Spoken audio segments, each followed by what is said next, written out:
ഉമ്മാൻ്റെ കാലടി കീഴിലാണ് സ്വർഗമെന്ന് നമ്മൾ പഠിച്ചിട്ടുണ്ട്. പക്ഷേ ആ സ്വർഗത്തിൻ്റെ താക്കോല് വാപ്പയല്ലേ? ഞാനിവിടെ പറയാൻ കാരണം, ചില മക്കൾ എല്ലാ കാര്യവും ഉമ്മാനോട് ഷെയർ ചെയ്യും. ഏറ്റവും കൂടുതൽ എടുത്ത് പറയുകയാണെങ്കിൽ ആണ് മക്കൾ ബാപ്പാനോട് ഒന്നും പറയൂല. ബാപ്പ ചിലപ്പോൾ ഗൗരവക്കാരനായിരിക്കും. ആ ബാപ്പാൻ്റെ മനസ്സിലും ആ മകനോട് ഇത്രത്തോളം സ്നേഹമുണ്ടെന്ന് ഈ മക്കൾ മനസ്സിലാക്കുന്നില്ല. നിങ്ങളൊരു കാര്യം ചെയ്യേണ്ടത് എന്തെന്നറിയോ? നമ്മുടെ ബാപ്പാനെ എത്രത്തോളം നമ്മൾക്ക് സ്നേഹിക്കാൻ പറ്റുന്നുണ്ടോ, ബാപ്പാനോട് ചില കാര്യങ്ങൾ ഷെയർ ചെയ്തിട്ടും ആ ബാപ്പാനെ ഒരു ഫ്രണ്ട്ലി ആയിട്ട് കൊണ്ടുവരണം. നമ്മൾ ഏതൊരു കാര്യവും ഉമ്മാനോട് ഷെയർ ചെയ്യുന്നതിനെക്കാട്ടും ബാപ്പാനോട് ഷെയർ ചെയ്തിട്ട് ബാപ്പാനെ സ്നേഹിച്ചിട്ടാകുമ്പോഴല്ലോ ആ ബാപ്പ നമ്മുടെ നല്ലൊരു കൂട്ടുകാരനായിരിക്കും.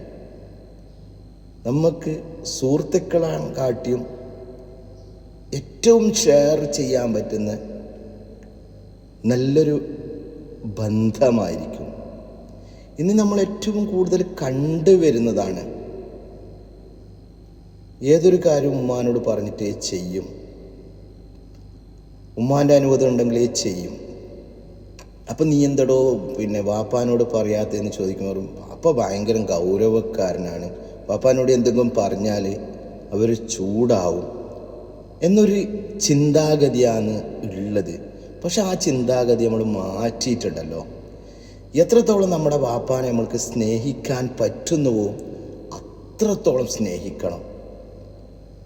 സ്നേഹിച്ചിട്ടാകുമ്പോൾ നമ്മൾ ഏതൊരു കാര്യവും ഷെയർ ചെയ്യുമ്പോൾ, ചില ആളുകൾ പൈസ ചോദിക്കാൻ തന്നെ വാപ്പാനോട് മടിക്കുന്നു. എന്നിട്ട് ആരോട് ചോദിക്കുന്നത് അറിയോ? ഉമ്മാനോട് ചോദിക്കുന്നു. ഉമ്മ എനിക്ക് ഫുഡ് കഴിക്കാനും വേണ്ടിയിട്ട് പൈസ വേണം. പക്ഷെ ബാപ്പാനോട് ചോദിക്കാതിരിക്കാനുള്ള കാരണം എന്താ അറിയോ? ബാപ്പ ഒരു ഗൗരവക്കാരനെന്ന് തോന്നുന്ന ഒരു ആ മെൻറ്റാലിറ്റിൻ്റെ ഇത് കൊണ്ടാണ്. പക്ഷെ ഞാൻ പറയുന്നുണ്ടല്ലോ, എൻ്റെ ഈ വീഡിയോ കാണുന്ന ആരെങ്കിലും അങ്ങനെ ഉണ്ടെങ്കിലല്ലേ, നിങ്ങൾ നിങ്ങളെ ബാപ്പാനെ നല്ല രീതിയിൽ നിങ്ങൾ സ്നേഹിച്ച് നോക്കി. എല്ലാ കാര്യങ്ങളും എല്ലാ ഇതും നിങ്ങൾ പങ്കുവെച്ച് നോക്ക്. ബാപ്പയില്ലേ ശരിക്കും ഒരു സുഹൃത്തിനാൻ കാട്ടിയും നല്ലൊരു ഇതായിട്ട് മാറും. നിങ്ങളൊന്ന് ട്രൈ ചെയ്ത് നോക്കിയേ.